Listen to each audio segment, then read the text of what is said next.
Hi friends, Central Council for Research in Ayurvedic Sciences అండి. This is central government job అని చెప్తాను. వీళ్ళు notification విడుదల చేశారండి. ఇది చాలా బెస్ట్ జాబ్ అండి, సెంట్రల్ గవర్నమెంట్ జాబ్. స్కేల్స్ కూడా చాలా బాగుంటాయండి, సాలరీస్ కూడా చాలా బాగుంటాయి. సో ఆన్లైన్ అప్లికేషన్ వచ్చేసి మీకు 1st ఆగస్ట్ నుంచి విడుదల అవుతుందండి. So last date for online application is 31st August అనే చెప్తాను. సో ఎవరైతే రీసెంట్లీ 10th పాస్ అయినారో, ఇంటర్ పాస్ అయినారో, డిగ్రీ పాస్ అయినారో వాళ్ళు ఎలిజిబుల్ అండి. సో ఇది వచ్చేసి 3 గ్రూప్స్ లో డివైడ్ చేయడం జరిగిందండి. Group A, B and C. So మనం గనక చూసుకుంటే C కేటగిరీ నుంచి మనం చూసుకోవాలండి. ఎందుకంటే ఈ క్వాలిఫికేషన్స్ కి C కేటగిరీ వాళ్ళు ఇలా ఇచ్చారండి నోటిఫికేషన్. సో మనం డైరెక్ట్లీ C కేటగిరీలో వెళ్ళిపోదామండి. సో ఈ పోస్ట్ వచ్చేసి స్టెనోగ్రాఫర్ గ్రేడ్ 1 అండి. స్కేల్ చూడండి చాలా బాగుంది. 9300 నుంచి ఉంటుందండి. అంటే టోటల్ గా మీకు 15,000 వరకు వస్తుంది అనమాట. సో టోటల్ 10 పోస్ట్ ఉన్నాయి. SC కేటగిరీకి 1 post, OBC 2, EWS 1 and unreserved 6 post ఉన్నాయండి. ఏజ్ వచ్చేసి 30 years లిమిట్ దాటకూడదు. సో క్వాలిఫికేషన్ వచ్చేసి మ్యాట్రిక్ 10th క్లాస్ అండి. సో ఇక్కడ వచ్చేసి స్టెనోగ్రాఫర్ అంటే షార్ట్ హ్యాండ్ అండి.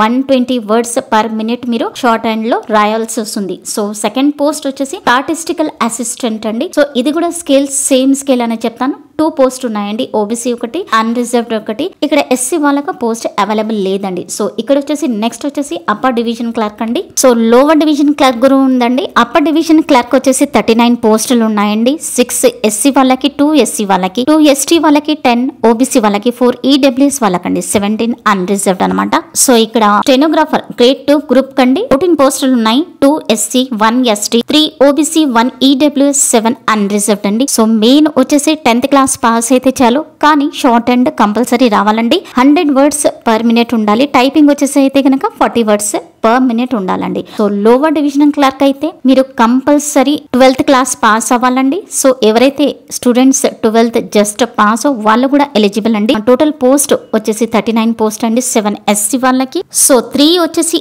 ST వాళ్ళండి, 9 OBC వాళ్ళకి, 4 EWS వాళ్ళకి, 14 అన్రిజర్వ్డ్ వాళ్ళకి ఉన్నాయి అనమాట. సో ఇక్కడ మీరు జస్ట్ 12th పాస్ అయితే కనుక మీరు ఎలిజిబుల్ ఉంటారండి. సో వచ్చేసి ఇంగ్లీష్ టైపింగ్ వచ్చేసి 35 per minute ఉండాలండి. హిందీ వచ్చేసి 30 words per minute ఉండాలన్నమాట.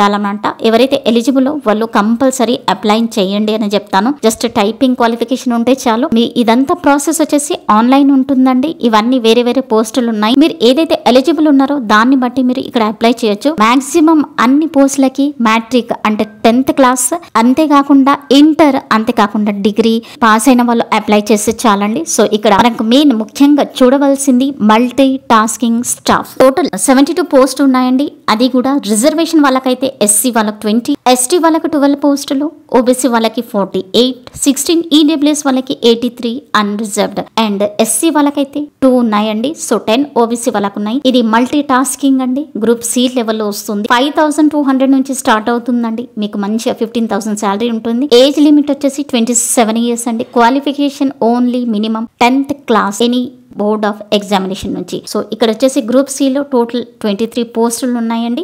మీరు చూస్తే కనుక ఇవన్నీ చూసి పర్టికులర్లీగా మీరు కంపల్సరీ అప్లై చేయండి అని చెప్తాను. ఎందుకంటే ఇది లోవర్ డివిజన్ పోస్టులు అయినా కానివ్వండి, తర్వాత మీకు ప్రమోషన్ వస్తే కనుక హైయర్ లెవెల్కి వెళ్ళొచ్చు అనమాట. సో ఫస్ట్ మనం కావాల్సింది సెంట్రల్ గవర్నమెంట్ లో జాబ్ కొట్టడం. ఎలా కొట్టాలి? సో దీంట్లో పెన్షన్ ఫెసిలిటీ కూడా ఉందండి. మీరు కంపల్సరీ అప్లై చేయండి. ఇక్కడ చూస్తే కనుక స్టెనోగ్రాఫర్ గ్రేడ్ 2 కి ఎగ్జామినేషన్ ఉంటుందండి. అది వచ్చేసి జనరల్ ఇంగ్లీష్ వచ్చేసి 25 క్వశ్చన్స్ ఉంటాయండి. General intelligence 25 questions, numerical aptitude 25 questions, general awareness 25 questions ఉండండి. దీనికి పర్టికులర్లీ 25 మార్క్స్ వాళ్ళు ఇస్తారండి. సో ఇక్కడ వచ్చేసి ప్రతి ఒక్క పోస్ట్ కి ఎలాంటి సబ్జెక్ట్స్ మీరు చదవాలో, ఇక్కడ ఎగ్జామినేషన్ ఎలాంటి సబ్జెక్ట్స్ మీరు చదివి రాయాలో ఇక్కడ అంతా డీటెయిల్ గా ఇవ్వబడిందండి. సో లెబారెటరీ అటెండెంట్ అయితే 70 మార్క్స్, 20 మార్క్స్, 10 మార్క్స్ ఉందండి. సో దీనికి 10+2. సో దీనికి సీనియర్ సెకండరీ ఉండాలండి. సో జనరల్ అవేర్నెస్ యాప్టిట్యూడ్ అంటే జనరల్ నాలెడ్జ్ మీకు తెలిసి ఉండాలన్నమాట. సో దీంట్లో నెగిటివ్ మార్కింగ్ కూడా ఉందంటే 0.25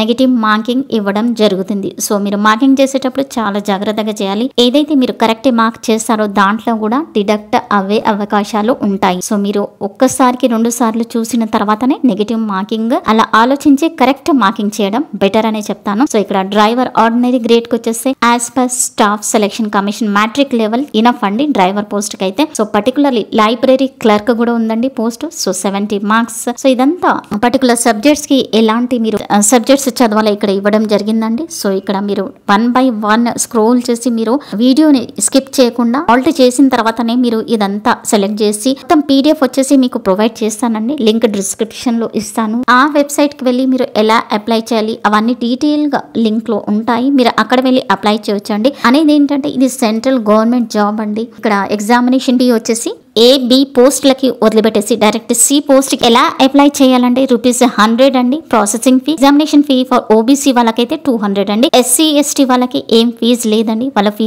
ఎగ్జామ్షన్ ఉందన్నమాట. సో అప్లికేషన్ వచ్చేసి మీరు ఆన్లైన్ అప్లై చేయొచ్చండి. 1 ఆగస్ట్ నుంచి ఆన్లైన్ అన్ని వెబ్సైట్ ఓపెన్ ఉంటాయండి ఈ పోస్టులకి. సో బెటర్ మీరు అంటే ఇవన్నీ ఏదైతే టైపింగ్, షార్ట్ అండ్ ఇవన్నీ సర్టిఫికేట్స్ ఉన్నాయో అవి రెడీ పెట్టుకోవడం బెటర్ అండి. అప్లై చేసేటప్పుడు ఏదైతే సర్టిఫికేట్స్ ఉన్నాయి కదా అవి జిరాక్స్ మీద మీరు ప్రీ సైన్డ్ చేసి పంపించాల్సి వస్తుందండి. సో ఇక్కడ సెంటర్స్ వచ్చేసి మీ ఏరియాలోనే ఉంటాయండి, whether it is Andhra Pradesh or Telangana. ఇక్కడ అన్ని ఇచ్చారు చూడండి డీటెయిల్ గా, అవన్నీ కోడ్స్ అక్కడ రాయవలసి వస్తుందండి. ఈ వెబ్సైట్ వచ్చేసి www.gcas.nic.in అని మీరు కొట్టంగానే గూగుల్లో వెళ్ళి వచ్చేస్తుందండి వెబ్సైట్. లింక్ కూడా డిస్క్రిప్షన్ లో ఇచ్చానండి. మీరు అక్కడ నుంచి కూడా వెళ్ళి అప్లై చేయొచ్చు అనమాట. సో ఓన్లీ 1 పోస్ట్ గురించి ఒకటేసారి అప్లై చేయండి. సో ఆలోచించి మీరు అప్లై చేయడం బెటర్ అనే చెప్తాను. సో ఇక్కడ అవన్నీ డీటెయిల్స్ ఇచ్చారండి. మదర్, మీ డేట్ ఆఫ్ బర్త్, అవన్నీ పర్టికులర్ అవన్నీ కంపల్సరీ ఫిల్అప్ చేయాలండి. ఒకటి కూడా ఫిల్అప్ చేయకపోతే సిస్టమ్ యాక్సెప్ట్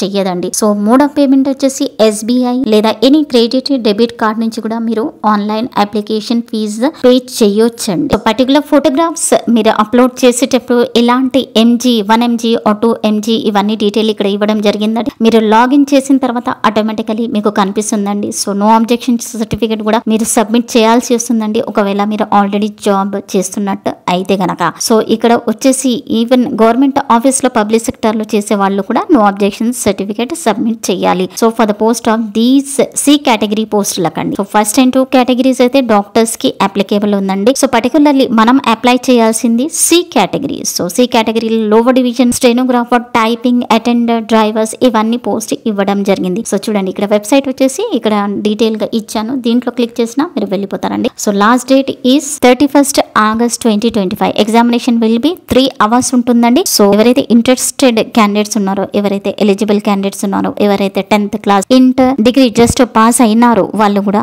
అప్లై చేయొచ్చండి. సో బెటర్ అనే చెప్తాను. చిన్న ఏజ్ లో గవర్నమెంట్ జాబ్ కొట్టే అవకాశం ఉంటుంది కాబట్టి మస్ట్ యూ షుడ్ అప్లై అనే చెప్తానండి. ఒకసారి గవర్నమెంట్ జాబ్ వచ్చేసిందంటే ఇంకా నో డౌట్ ఫ్రీగా ఉండొచ్చు అనమాట. సో దీంట్లో పెన్షన్ స్కీమ్ కూడా ఉందండి. ఇవాళ గవర్నమెంట్ జాబ్స్ కి పెన్షన్ స్కీమ్ లేదు కాబట్టి so this is central government job. Make sure that you should apply this for the future అని చెప్తానండి. సో ఇక్కడ వచ్చేసి చూసినట్టయితే కనుక always you should be citizen of India. Of course citizen of India ఉంటేనే మనం అప్లై చేస్తాం. అదర్ స్టేట్స్ వాళ్ళు కూడా ఇక్కడ వచ్చేసి అప్లై చేయొచ్చు అనమాట. సో వాళ్ళకి సర్టెన్ లిమిటేషన్స్ ఉన్నాయి. అఫ్ కోర్స్ అది మనకు ఎలిజిబుల్ కాదు కాబట్టి అది అవాయిడ్ చేయండి మీరు. ఇవన్నీ ఇన్స్ట్రక్షన్స్ చాలానే ఉన్నాయండి. మీరు వెబ్సైట్ లో వెళ్ళిన తర్వాత 1 by 1 చదివిన తర్వాతనే మీరు టిక్ పెట్టండి అని చెప్తాను. సో స్టూడెంట్స్ మీరు చదువుతూ కూడా ఇది అప్లై చేయొచ్చండి. ఒక చిన్న లైక్ నాకు మోటివేషన్ ఇస్తుందండి. మీరు ఇంకా ఫర్దర్ గవర్నమెంట్ జాబ్ గురించి ఎదురు చూస్తున్నట్టే ప్రతి ఒక్క నోటిఫికేషన్ మీకు రావడం జరుగుతుందండి. ఒక చిన్న లైక్, సబ్స్క్రైబ్ బటన్ ప్రెస్ చేసి బెల్ ఐకాన్ ని ప్రెస్ చేయండి. ప్రతి ఒక్క